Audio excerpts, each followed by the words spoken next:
My name is Matthew Nolan. I am being extradited for a crime that I did not commit. We now have confirmation of death on Flight 357. What am I in the middle of? If it is murder, the killer is still on board. Can't wait for Red Eye to be shown on aeroplanes because that will really freak people out. And I want to It's watching them watching Red Eye. Yeah, it's funny because when they had the adverts on at Heathrow, because we greeted everyone at Heathrow, they had to take out I think they took out your handcuffs and they took out the slogan that said whatever, trapped at 3,000 feet or something, because they couldn't have... Never board a plane. Oh, okay. So can you imagine all these planes going, oh god, we're just putting people on fire. Jing, Richard, how are you both doing? Really good, Thank you. How are you? We are doing so well. Thank you both so much for sharing your time with us. We are such big fans of both of yours, and we're suckers for stories set on airplanes. So we're very excited to talk about this one. Great. Richard, I think one of the scariest scenarios that someone can kind of go through is being accused of a crime that they didn't commit. What did you see in the character of Dr. Nolan that made you want to go, okay, this is the challenge that I want to take on? I really liked the idea that he is accused of a crime that he is convinced he didn't commit, but he can't be certain because he had a blackout period. He was drugged at the time when this thing happened that they're accusing him of. And also throughout the course of the story, he sort of does things that makes you doubt his credibility. And I think he starts to doubt himself. He's like, I don't know if I can even trust my own memory. And, what am I doing here? Why is this happening? So that I found really interesting. I think that's one of the things that we love so much while watching this series is that after every episode, we're like, okay, we know what's going on. Yeah, we have this solved. Yeah. And then at the end of the episode, you're like, yeah, you guys don't know anything. No, you're idiots. They're like, okay, thank you. Jing, for yourself, Red Eye has such an amazing cast and it's woman-led, but also showcases Asian representation like we don't always get to see on screen. How important was that for you when you were figuring out who your character was? Oh my God, it was so important. I mean, I feel like the character of Hana is something that you normally see a guy play. And then to see a woman play it, but also an East Asian, was just like so many things blowing my mind. And on UK screen, it's rare. I think it might be the first in a long time. So there was that aspect of it, but also just the kind of the journey that she goes on, and also the dynamic between Hana and Nolan is something that you rarely see as well. If you have like a male and a female character in such close quarters, almost like glued to each other with that much intimacy, it usually goes into some kind of romantic sexual dynamic, whereas this one just kind of, it goes into the other way, which is mortal enemies, and it just manages to stay like straddling that line, that really sweet spot of like, I really, there's a disdain there, but I need you. And then it grows into something that's a lot more nuanced and a lot more unique that we see less of. So yeah, there was a lot to navigate with Hana. And, and we've seen in a bunch of interviews with you that how passionate you are to speak to the diversity and inclusion when it comes to characters like this. And, Hana's a little bit more at odds with her culture in this, especially with her relationship with her sister. Was that harder for you to play on screen? No, I think it was very easy because she really inhabits, where I find myself, which is someone who we both came to England when we were 5, which was extraordinary. When I first read that in the script, I was like, this is insane. This is the coincidence of it. But to kind of be in this kind of presenting as someone who's like got their shit together. I don't know if I can say that. But of course you can. You're good.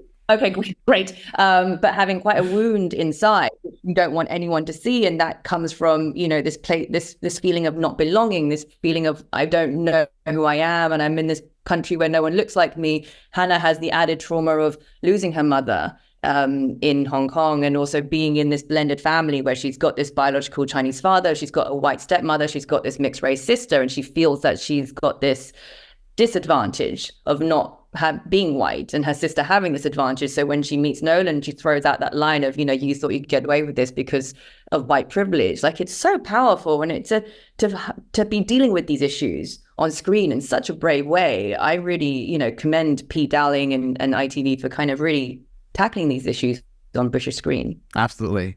Now, you both you got to spend so much time, acting, fighting, basically living on an airplane while shooting the series. Has that kind of changed whenever you travel on a plane now? Richard, I'll just start with you. Yes and no. I make sure there's no dogs in the cabin. I No try poison not food? to board an aircraft in handcuffs because I always think that's a bit dodgy if you do that. And I definitely don't do any running through airports, stealing badges and falling down escalators if I can help.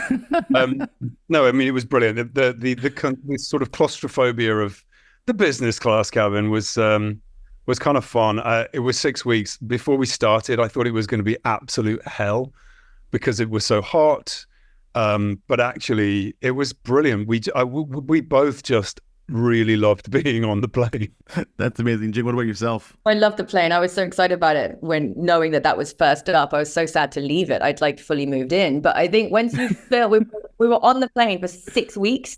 And so I think when that comes into real life and you're making either a long haul flight or a short haul flight, you're like, boom, it's done. Like when you've sat in the same seat for 6 weeks, any flying just feels like, it reduces. For me, it like reduces the boredom of it because you're like, wow, that was quick. That's done. awesome. I can't wait for Red Eye to be shown on airplanes because that will really freak people out. And I want to be It's funny watching because them with the watching Red Eye.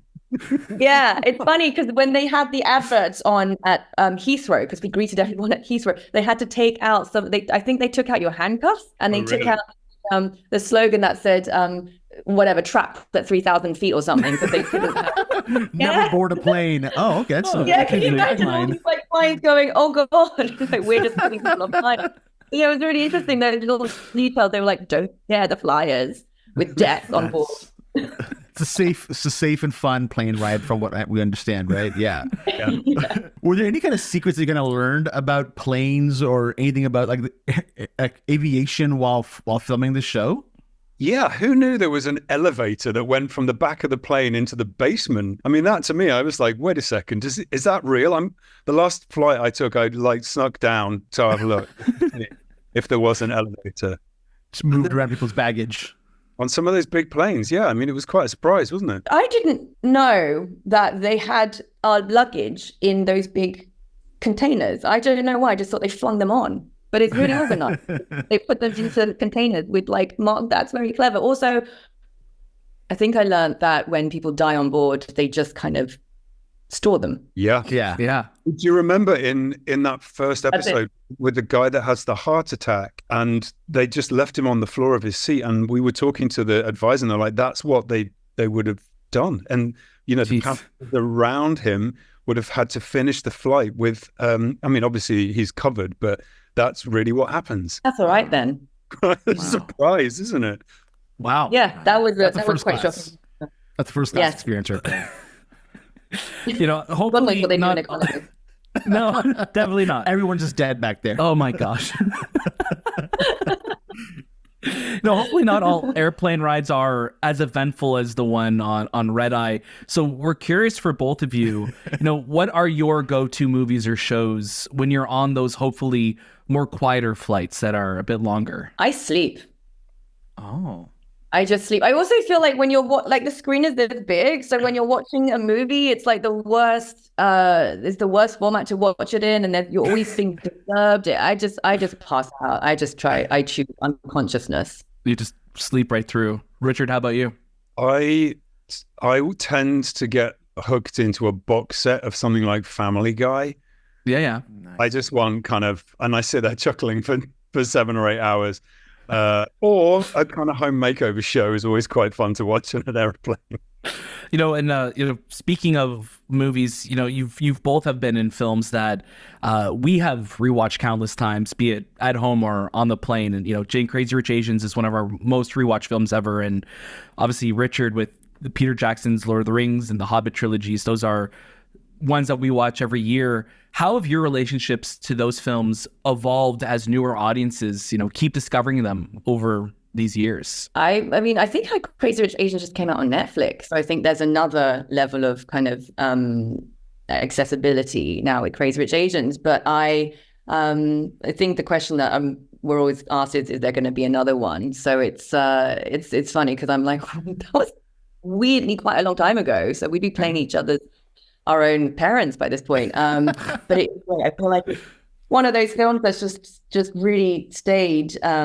That really was a moment, a watershed moment. And for me, rather than how people relate to Crazy Rich Asians, is what that film did in terms of opening the door for more Asian projects that went on to become so wildly successful. And I like to think that that was the one that started it all, and people saw us as profitable and commercially viable, and people would show up to watch Asian-led projects, which is so special about Red Eye as well. We smashed the ratings in the UK, and it was the top watched show for all its run, and to see that reflected in kind of audience appreciation, that's what's so meaningful. I think the Tolkien universe has such a solid fan base, and with the emergence of the new Amazon series, the announcement of another film directed by Andy Serkis, there's always a sort of new generation that will discover the films, possibly not in 3D, but I think